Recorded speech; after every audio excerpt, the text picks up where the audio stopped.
Bismillahirrahmanirrahim. Fareed Marwat is here. Welcome to my YouTube channel.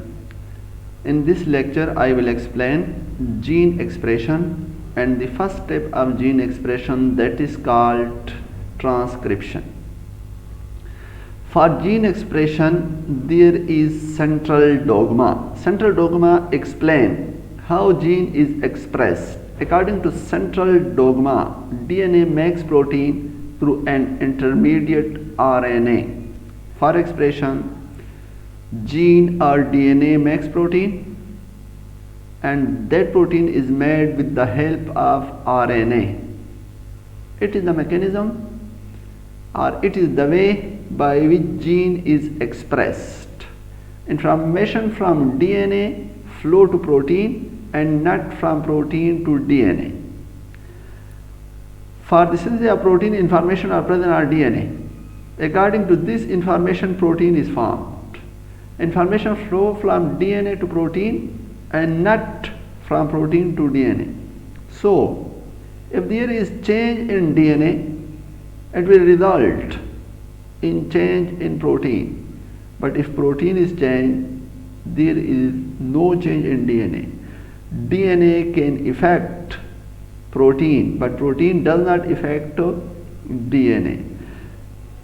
Central dogma gene expression को explain करता है. Gene हमारे body के अंदर किसी ट्रेट या फंक्शन को कंट्रोल करने के लिए होता है. अब जीन हमारे बॉडी के अंदर ट्रेट या कैरेक्टर किस तरह पैदा करेगा? जीन ट्रेट पैदा करने के लिए क्या बनाएगा? प्रोटीन बनाएगा. और जीन जो ट्रेट पैदा करेगा उसके लिए जो प्रोटीन बनाएगा किस चीज की मदद से बनाएगा? Intermediate molecule, that is called RNA. Gene trait पैदा करने के लिए प्रोटीन बनाएगा आरएनए की मदद से. जब जीन ने प्रोटीन बना लिया तो वो प्रोटीन क्या पैदा कर लेगा? ट्रेट पैदा कर लेगा.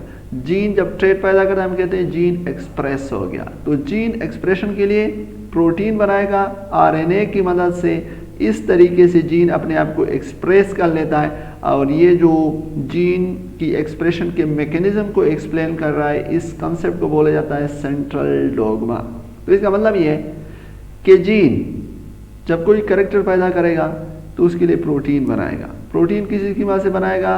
आरएनए की मदद से. तो सबसे पहले डीएनए से क्या बनेगा? डीएनए से बनेगा आरएनए. ये देखिए डायग्राम में सेंट्रल डोग्मा दिखाया गया. सेंट्रल डोग्मा एक्सप्लेन करता है मैकेनिज्म ऑफ जीन एक्सप्रेशन को. According to this concept, DNA will form RNA and RNA will form protein. तो डीएनए से पहले आरएनए बनेगा, आरएनए से प्रोटीन बनेगा. जब प्रोटीन बन गया तो वो प्रोटीन ने बॉडी के फंक्शन या बॉडी के अंदर ट्रेट पैदा करना है. तो इसका मतलब ये है कि जीन एक्सप्रेशन, जीन जब अपने आप को एक्सप्रेस करता है या जो जीन प्रोटीन बनाता है वो दो स्टेप में बनाता है. पहला स्टेप क्या होता है? डीएनए से आरएनए बनेगा. ये जो डीएनए से आरएनए बनता है इसको बोला जाता है ट्रांसक्रिप्शन. और आरएनए से प्रोटीन बनता है, इस स्टेप को क्या बोला जाता है? Translation. Central dogma mechanism of gene expression को एक्सप्लेन करता है. जीन या डीएनए प्रोटीन बनाता है किसी की मदद से? आरएनए की मदद से. ये मैकेनिज्म है जीन एक्सप्रेशन का. तो जीन जब एक्सप्रेस होगा तो प्रोटीन बनाएगा. तो प्रोटीन दो स्टेप में बनेगा. पहले डीएनए से आरएनए बनेगा, ये प्लस ट्रांसक्रिप्शन. और आरएनए से जब प्रोटीन बनता है तो इसको क्या बोला जाता है? Translation. Gene express itself by forming proteins. Gene expression के लिए या जीन जिस करेक्टर को पैदा करने के लिए बनाया गया है, या जीन बॉडी के अंदर जीन ने जो फंक्शन परफॉर्म करना है उसके लिए जीन ने क्या बनाना है? प्रोटीन बनाना है. जीन प्रोटीन बना के अपने आप को एक्सप्रेस कर लेता है. अब प्रोटीन जो जीन बनाता है दो स्टेप्स में बनाता है. पहला है ट्रांसक्रिप्शन, दूसरा हमारे पास होता है ट्रांसलेशन. अब सबसे पहले हम पढ़ने जा रहे हैं ट्रांसक्रिप्शन को. The first step of gene expression, the synthesis of RNA from DNA. Gene expression का पहला स्टेप है. और जब डीएनए से आरएनए बनता है तो इस प्रोसेस को बोला जाता है ट्रांसक्रिप्शन. सिंपल सी बात है. डीएनए से आरएनए बनता है. जब डीएनए से आरएनए बनता है तो इसको बोले ट्रांसक्रिप्शन. डीएनए के ऊपर इंफॉर्मेशन है, वो इंफॉर्मेशन किस फॉर्म में है? In the sequence of nucleotide. DNA के ऊपर जो इन्फॉर्मेशन है उन इन्फॉर्मेशन के मुताबिक आरएनए बन रहा है। आप कह सकते हैं कि डीएनए की जो इन्फॉर्मेशन है वो कॉपी हो जाती है किसके ऊपर, आरएनए के ऊपर। जो डीएनए से इन्फॉर्मेशन आरएनए के ऊपर आ रहे हैं इस प्रोसेस को बोला जाता है ट्रांसक्रिप्शन। ये सेल के लाइफ साइकिल का जो इंटरफेज है उसमें होता है, और इंटरफेज में G1, G0 and G2 phase. Interphase में होता है एक एस फेज, उसमें ये नहीं होता। G1, G2 और G2 फेज में ट्रांसक्रिप्शन हो रही होती है। अब डीएनए से आरएनए बनना है, ट्रांसक्रिप्शन में डीएनए से आरएनए बना। अब डीएनए से आरएनए किसने बनाना है, इसमें एक एंजाइम की ज़रूरत होगी, और उन एंजाइम्स को क्या बोला जाता है, RNA polymerase enzyme. RNA polymerase enzyme की मदद से डीएनए से आरएनए बनेगा, और इस प्रोसेस को ट्रांसक्रिप्शन बोलते हैं। ट्रांसक्रिप्शन कंटिन्यूस प्रोसेस है, लेकिन आसानी के लिए समझने के लिए हम इसको 3 फेजेस में डिवाइड करते हैं। पहला स्टेप है इनिशिएशन फेज, दूसरा स्टेप है एलांगेशन फेज, और तीसरा स्टेप है टर्मिनेशन फेज। तो हम इसका पहला स्टेप पढ़ने जा रहे हैं, इनिशिएशन फेज। अब डीएनए से आरएनए बनना है, किस चीज़ की मदद से बनना है, आरएनए पॉलीमरेज एंजाइम की मदद से बनना है। तो पहले स्टेप इनिशिएशन फेज में क्या होना है, इनिशिएशन फेज में ये होना है कि आरएनए पॉलीमरेज एंजाइम जिसने डीएनए से आरएनए बनाना है वो क्या होगा, वो डीएनए के साथ अटैच होगा। अब आरएनए पॉलीमरेज एंजाइम को किस तरह पता लगेगा कि डीएनए के ऊपर जीन कहाँ पे लगा है, कहाँ पर मैंने अटैच होना है। तो हर एक जीन का एक प्रोमोटर रीजन होता है, उसके साथ आरएनए पॉलीमरेज अटैच होगा। एक तो जीन के अंदर प्रोमोटर रीजन लगा हुआ जहां पर आरएनए पॉलीमरेज एंजाइम अटैच हो सकता है। दूसरी बात यह कि आरएनए पॉलीमरेज का एक यूनिट है, वो भी स्पेसिफिकली इसलिए बनाया गया है कि वो आरएनए पॉलीमरेज एंजाइम को प्रोमोटर रीजन के साथ क्या कर लेता है, अटैच कर लेता है। तो इनिशिएशन फेज में आरएनए पॉलीमरेज एंजाइम ने डीएनए के साथ क्या होना है, अटैच होना है। डीएनए से आरएनए बनना है तो वो आरएनए पॉलीमरेज एंजाइम की मदद से बनना है। अब जब आरएनए पॉलीमरेज एंजाइम की मदद से बनना है तो सबसे पहला जो स्टेप होगा वो ये होगा कि आरएनए पॉलीमरेज एंजाइम ने डीएनए के साथ क्या होना है, अटैच होना है।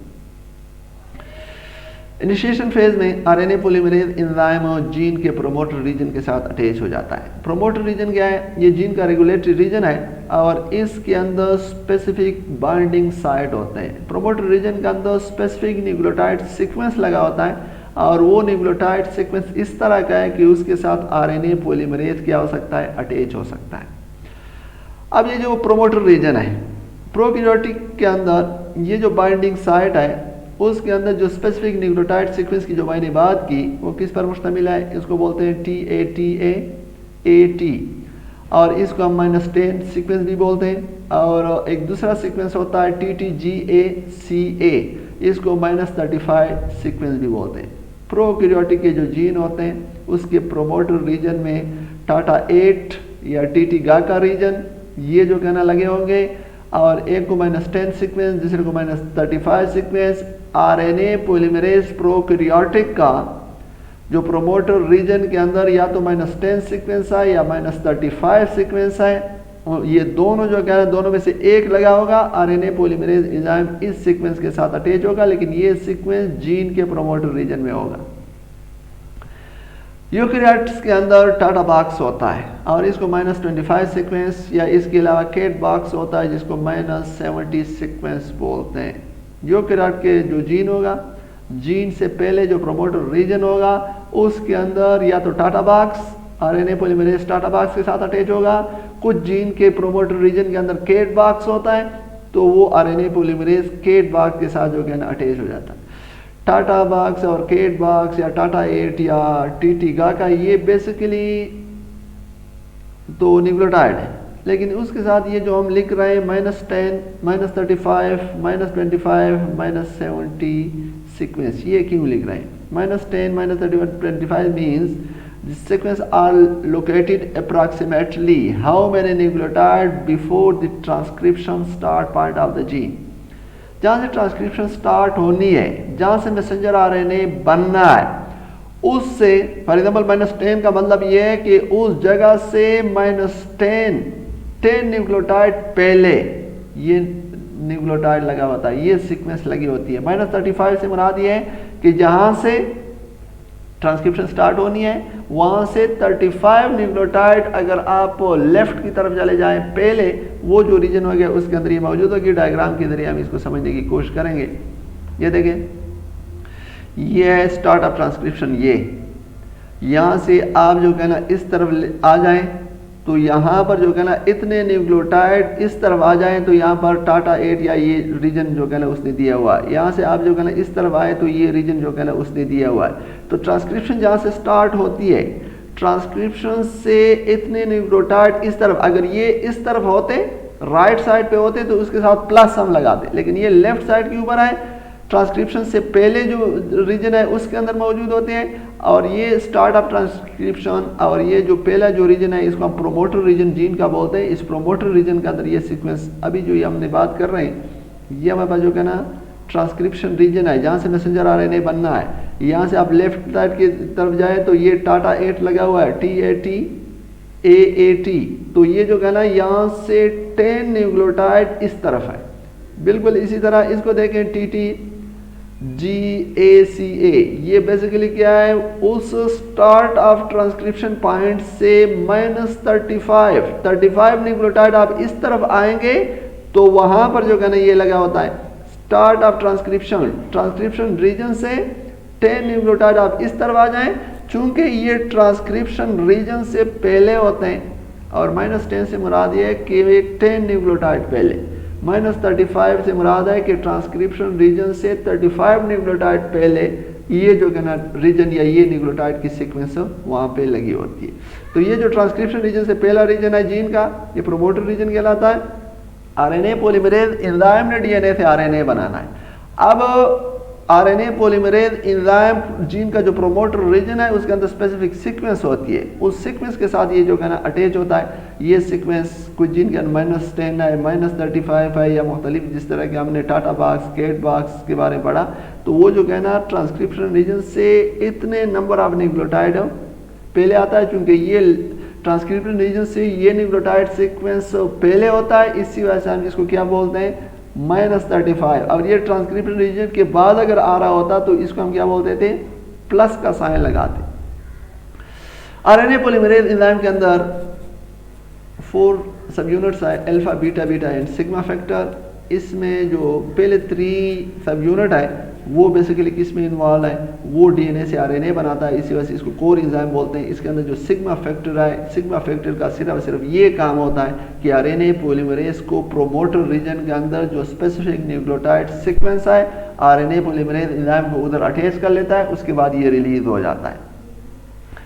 सिग्मा फैक्टर और को एंजाइम जब आपस में जुड़े होते हैं तो उसको हम क्या बोलते हैं, होलो एंजाइम बोलते हैं। लेकिन जब आरएनए पॉलीमरेज एंजाइम को सिग्मा फैक्टर प्रोमोटर रीजन के साथ अटैच कर लेता है तो उसके बाद जो है ना सिग्मा फैक्टर क्या हो जाता है, रिमूव हो जाता है। आरएनए पॉलीमरेज एंजाइम को जब सिग्मा फैक्टर ने प्रोमोटर रीजन के साथ अटैच कर लिया, अब RNA polymerase enzyme transcription region से आरएनए की सिंथेसिस स्टार्ट कर लेगा और ये जो ट्रांसक्रिप्शन रीजन से वो आरएनए बनाएगा, हमेशा जो है ना 3 to 5 रीजन में जो है ना उसको बनाएगा। और जिस तरह के डीएनए पॉलीमरेज एंजाइम के बारे में हमने पढ़ा कि वो डीएनए पॉलीमरेज एंजाइम को प्राइमर चाहिए, इसको जो है ना प्राइमर नहीं चाहिए। प्रोकैरियोट के अंदर सिर्फ एक टाइप का आरएनए पॉलीमरेज एंजाइम होता है, लेकिन अगर यूकैरियोट्स को देख लें वहाँ पर 3 टाइप्स के पॉलीमरेज एंजाइम होते हैं। एक को बोलते हैं आरएनए पॉलीमरेज 1 जो राइबोसोमल आरएनए बनाता है, दूसरे को बोलते हैं आरएनए पॉलीमरेज 2 जो मैसेंजर आरएनए बनाता है, तीसरे को बोला जाता है आरएनए पॉलीमरेज 3 जो ट्रांसफर आरएनए बनाता है। आरएनए पॉलीमरेज एंजाइम जब प्रोमोटर रीजन के साथ अटैच हो जाता है तो वहाँ पर ट्रांसक्रिप्शन बबल बन जाती है। और जब ट्रांसक्रिप्शन बबल इसलिए बन जाती है कि RNA polymerase enzyme DNA duplex, DNA आपको पता है कि ये हेलिक्स की फॉर्म में होता है, वो इसको अनवाइंड कर लेता है। इसके अलावा जो कहने क्या कर लेता है, वहाँ पर जो बार्ड्स होते हैं बेस पेयर बने होते हैं, उन बेस पेयर को जो कहने क्या कर लेता है, अलग कर लेता है। तो उसी वजह से वहाँ पर जो कहना बबल लाइक स्ट्रक्चर बन जाती है जिसको बोला जाता है transcription bubble. DNA polymerase enzyme sigma factor की वजह से प्रोमोटर रीजन के अंदर जो स्पेसिफिक न्यूक्लियोटाइड सीक्वेंस है उसकी वजह से वो अटैच हो गया। अब वो उसने क्या कर लिया, वहाँ पर डीएनए डुप्लेक्स को अनवाइंड कर लिया, बेस पेयर को अनपेयर कर लिया, जिसकी वजह से वहाँ पर ट्रांसक्रिप्शन बबल बन गया। ट्रांसक्रिप्शन बबल जब बन गया तो इसके बाद क्या शुरू हो जाएगी, एलांगेशन शुरू हो जाएगी। आरएनए पॉलीमरेज एंजाइम क्या करना शुरू कर लेता है, आरएनए को बनाना शुरू कर लेता है। आरएनए को वो किस तरह बनाता है, राइबोन्यूक्लियोसाइड ट्राइफॉस्फेट उसको जो कहने क्या कर लेता है, टेम्पलेट डीएनए के कम्प्लीमेंट्री टेम्पलेट डीएनए के वो जो कहना आरएनए न्यूक्लियोसाइड ट्राइफॉस्फेट आरएनटीपी को जो कहना जोड़ रहा है और आरएनए को जो कहना वो बनाता जा रहा है। हमारे पास डीएनए के जो दो स्टैंड है वो अलग हो गए। एक स्टैंड टेम्पलेट स्टैंड है जिसको हम क्या बोलते हैं, एंटीसेंस भी बोलते हैं, क्योंकि मैसेंजर आरएनए जो बन रहा है उसके कम्प्लीमेंट्री बन रहा है। दूसरा हमारे पास जो स्टैंड होता है उसको कोडिंग या सेंस स्टैंड बोला जाता है, क्योंकि मैसेंजर आरएनए अगरचे टेम्पलेट स्टैंड से बन रहा है लेकिन न्यूक्लियोटाइड की जो सीक्वेंस है वो बेसिकली जो कोडिंग स्टैंड है या सेंस स्टैंड है उसके ऊपर आ रही। क्या मतलब है, आरएनए पॉलीमरेज एंजाइम जो है वो आरएनए को सिंथेसाइज कर रहा होता है 5 से 3 एंड की तरफ वो सिंथेसाइज कर रहा होता है, यहाँ तक कि वो कहाँ पे पहुँच जाए, वो जो है ना पहुँच जाए टर्मिनेटर रीजन ऑफ जीन। जब टर्मिनेटर रीजन ऑफ जीन की तरफ वो बढ़ता जा रहा है, ट्रांसक्रिप्शन बबल भी जो है ना आगे की तरफ जो कहना क्या हो रहा है, आगे की तरफ जो है ना मूव कर रहा होता है, और डीएनए आरएनए जो होता है बाहर की तरफ क्या हो रहा है, प्रोट्रूड हो रहा है, बाहर की तरफ निकलता जा रहा है।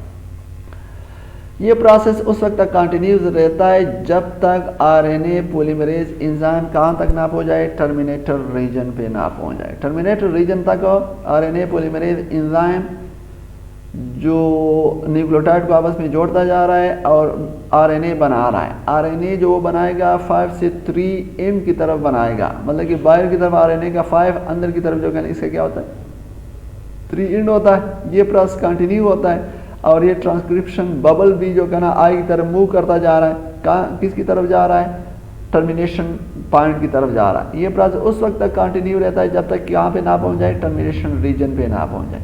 तो देखिए ये हमारे पास आरएनए पॉलीमरेज है। आरएनए पॉलीमरेज जब प्रोमोटर रीजन की वहाँ से अटैच हो गया तो वहाँ पर उसने ये जो पार्ट बना इसको बोला जाए ट्रांसक्रिप्शन बबल। डीएनए को अनवाइंड कर लिया, दोनों को जो कहने क्या कर लिया, एक दूसरे से अलग कर लिया। ये हमारे पास इस तरफ ये आरएनए पॉलीमरेज एंजाइम इस तरफ मूव करता जा रहा है और आरएनए को बनाता जा रहा है। अच्छा, ये जो आरएनए पॉलीमरेज एंजाइम है जिस स्ट्रैंड से आरएनए बढ़ रही है, इस स्ट्रैंड से आरएनए बढ़ रही है, इसको बोला जाता है टेम्पलेट स्ट्रैंड। एक हमारे पास दूसरी साइड के ऊपर स्ट्रैंड है, इसको क्या बोला जाता है, कोडिंग स्ट्रैंड। ये टेम्पलेट स्ट्रैंड को नॉन सेंस भी बोला जाता है, जो कोडिंग स्ट्रैंड है इसको क्या बोला जाता है, सेंस स्ट्रैंड भी बोला जाता है। अब देखें ये जो टेम्पलेट स्ट्रैंड है इससे ये बनता जा रहा है, लेकिन और इसके कम्प्लीमेंट्री आरएनए जो कहना बनता जा रहा है। लेकिन अगर हम देखें जो ये बन रहा है टेम्पलेट स्ट्रैंड से, लेकिन आरएनए के ऊपर जो न्यूक्लियोटाइड की एग्जैक्ट सीक्वेंस आ रही है वो ऊपर स्ट्रैंड वाली आ रही है। ये किस तरह, ये देखें ये कोडिंग स्ट्रैंड है, ऊपर वाला स्ट्रैंड है। ये हमारे पास जो कहना नीचे स्ट्रैंड है जिसको हम बोलते हैं टेम्पलेट स्ट्रैंड, जिससे आरएनए बन रहा है। अब देखिए आरएनए के ऊपर न्यूक्लियोटाइड की सीक्वेंस देखें, ये टी है तो ए आ गया, ए है तो यू, सी है जी, टी है ए है यू, जी है सी, और इस तरह ये बनता जा रहा है। इसकी जो बन रहा है अब इसके तो कम्प्लीमेंट्री आ रहा है, लेकिन आरएनए के ऊपर न्यूक्लियोटाइड की सीक्वेंस को अगर हम देखें एग्जैक्ट ऊपर वाली स्ट्रैंड की सीक्वेंस इस आरएनए के ऊपर आ रही है। देखिए यहाँ पर ए है, इधर ए आ गया, ये टी है, आरएनए के अंदर टी नहीं होता, उसकी जगह यूरासिल आ गया, ये जी है, जी आ गया, ए आ गया, टी है, यू आ गया, सी है। ये बन रहा है नीचे वाले स्ट्रैंड से, लेकिन इसके ऊपर जो न्यूक्लियोटाइड की सीक्वेंस आ रही है ऊपर वाली स्ट्रैंड की आ रही है। इसी वजह से ऊपर वाली स्ट्रैंड को क्या बोला जाता है, कोडिंग स्ट्रैंड बोलते हैं, और नीचे वाले को क्या बोलते हैं, नॉन सेंस। ऊपर वाले को सेंस स्ट्रैंड भी बोलते हैं कोडिंग, और नीचे वाले को क्या बोला, टेम्पलेट स्ट्रैंड या नॉन स्ट्रैंड बोलते जाते। तो इस तरह आरएनए पॉलीमरेज एंजाइम ये बनाता जाएगा, और ये जो रेप्लिकेशन बबल बनी हुई है ये भी आगे की तरफ बढ़ता जाएगा, यहाँ तक ये कहाँ पे पहुँच जाए, यहाँ तक ये पहुँच जाए टर्मिनेशन रीजन में। टर्मिनेशन फेज टर्मिनेटर रीजन के अंदर जीन का जो टर्मिनेटर, जैसा कि पहला प्रोमोटर रीजन है, फिर बिल्कुल इसी तरह जीन का जो आखिरी रीजन होता है इसको बोले टर्मिनेटर रीजन। टर्मिनेटर रीजन के अंदर जीन के स्पेसिफिक सीक्वेंस होते हैं न्यूक्लियोटाइड के, और इसको हम क्या बोलते हैं, GC base pair, followed by series of AT base pair. GC base pair होती है गुआनिन साइटोसिन गुआनिन साइटोनिन, ये जो कहना लगे होते हैं, और उसके बाद जो कहना एडेनिन थायमिन लगे होते हैं। The part of messenger RNA transcribed from this region project and form a loop-like structure called GC hairpin, followed by a small tail of poly-U nucleotide। GC base pair लगे होते हैं, repeatedly लगे होते हैं। जो RNA गुआनिन साइटोसिन से जो कहना बन रहा है, वो RNA क्या बना लेता है, वो बना लेता है हेयर पिन लाइक स्ट्रक्चर। और हेयर पिन लाइक स्ट्रक्चर के पीछे GC से जो RNA ट्रांसक्राइब हो गया, जो RNA बन गया, वो तो हेयर पिन लाइक स्ट्रक्चर बना लेगा, और उस हेयर पिन लाइक स्ट्रक्चर के पीछे क्या लग जाएगी, एक टेल लग जाएगी, जो किस चीज़ पर मुश्तमिल होगी, वो टेल मुश्तमिल होगी पोली-यू, मतलब कि यूरासिल की टेल जो कहना उससे लग जाएगी। ये जो GC हेयर पिन बन जाता है, ये जो GC रीजन से RNA बन रहा है, वो पिन, वो जो कहना हेयर पिन की तरफ स्ट्रक्चर बना लेता है। ये GC हेयर पिन जो होता है, ये RNA की सिंथेसिस को क्या कर लेता है, स्टॉप कर लेता है। ये देख, ये हमारे पास ये जो रीजन है, इसने जो कहना है हेयर पिन लाइक स्ट्रक्चर बना ली। ये हेयर पिन लाइक जो स्ट्रक्चर बन गई, वो इस DNA के ऊपर जो GC बेस पेयर थे, यहाँ से जो RNA बना, उसने हेयर पिन लाइक स्ट्रक्चर बना ली। और इसके बाद जो कहना एडेनिन, तो वहाँ से जो कहना यूरासिल की टेल लग गई। ये जो GC hairpin like structure बन गई, ये बेसिकली RNA की सिंथेसिस को क्या कर लेगा, स्टॉप कर लेगा। तो जो टर्मिनेटिंग रीजन है, उसके अंदर GC बेस पेयर लगे होते हैं। वो GC बेस पेयर से जो RNA बनता है, वो GC हेयर पिन, वो जो कहना हेयर पिन की तरह स्ट्रक्चर बना लेता है। वो हेयर पिन की तरह जो स्ट्रक्चर बन जाती है, वो RNA की सिंथेसिस को स्टॉप कर लेता है। और GC बेस पेयर के बाद एडेनिन लगे होते हैं, रिपीटेडली एडेनिन लगे होते हैं। उससे GC हेयर पिन के बाद RNA के पीछे पोली-यू टेल लग जाएगी। पोली-यू मतलब कि यूरासिल की टेल लग जाएगी, तो उसके बाद RNA की सिंथेसिस स्टॉप हो जाएगी। ये देखें, GC हेयर पिन ने क्या बना लिया, वो RNA जो GC बेस पेयर जहाँ पे लगे, उससे जो ट्रांसक्राइब बन गया, तो वो क्या बना लेता है, हेयर पिन लाइक लूप बना लेता है। और इसके बाद एडेनिन लगे होते हैं, वहाँ पर जो कहना क्या कर लेती है, पोली-यू न्यूक्लियोटाइड की टेल लगा लेती है। ये जो GC लगे होते हैं, ये जो कहना यहाँ पे लगे होते हैं, GC गुआनिन साइटोसिन न्यूक्लियोटाइड, और रिपीटेडली लगे होते हैं। जो RNA GC न्यूक्लियोटाइड से ट्रांसक्राइब हो गया, वो क्या बना लेता है, हेयर पिन की तरह लूप बना लेता है। ये जब लूप बना लेता है, तो उसके बाद जो कहना पोली-यू यूरासिल की टेल लग जाती है। और यहाँ पर RNA की सिंथेसिस क्या हो जाती है, RNA की सिंथेसिस हमारे पास स्टॉप हो जाती है। तो इस तरीके से पहला स्टेप मैसेंजर DNA से क्या बन गया, RNA बन गया। पहले इनिशिएशन होती है, जिसमें RNA पॉलीमरेज एंजाइम जीन के प्रोमोटर रीजन के साथ स्पेसिफिक न्यूक्लियोटाइड सीक्वेंस जो उसके अंदर मौजूद है, वहाँ पर अटैच हो जाता है। इसके बाद एलांगेशन शुरू हो जाती है। RNA पॉलीमरेज एंजाइम को प्राइमर की ज़रूरत नहीं होती, वो न्यूक्लियोटाइड को ऐड करके 5 से 3 डायरेक्शन में क्या बनाता जा रहा है, वो बना रहा है RNA। ये RNA बनता जा रहा है यहाँ तक कि टर्मिनेटिंग रीजन में पहुँच जाए। टर्मिनेटिंग रीजन के अंदर GC बेस पेयर लगे होते हैं। GC बेस पेयर से जो RNA बन जाता है, वो जो कहना हेयर पिन लाइक लूप बना लेता है। उसके पीछे जो कहना यूरासिल की टेल लग जाती है, यूरासिल न्यूक्लियोटाइड की टेल लग जाती है। तो टर्मिनेटेड रीजन के अंदर जो GC हेयर पिन बन जाता है, यहाँ पर RNA की जो सिंथेसिस होती है वो स्टॉप हो जाती है। कहने का मतलब ये है कि यहाँ पर ट्रांसक्रिप्शन क्या हो जाती है, कंप्लीट हो जाती है। तो ये पहला स्टेप है जीन एक्सप्रेशन का, जिसको क्या बोलते हैं, ट्रांसक्रिप्शन बोलते हैं, जिसमें DNA से RNA बनता है। उम्मीद है आपको समझ आई होगी। फिर भी अगर आपके जहन में कोई क्वेश्चन है, your question are always welcome. Thanks you all. अल्लाह हाफिज़।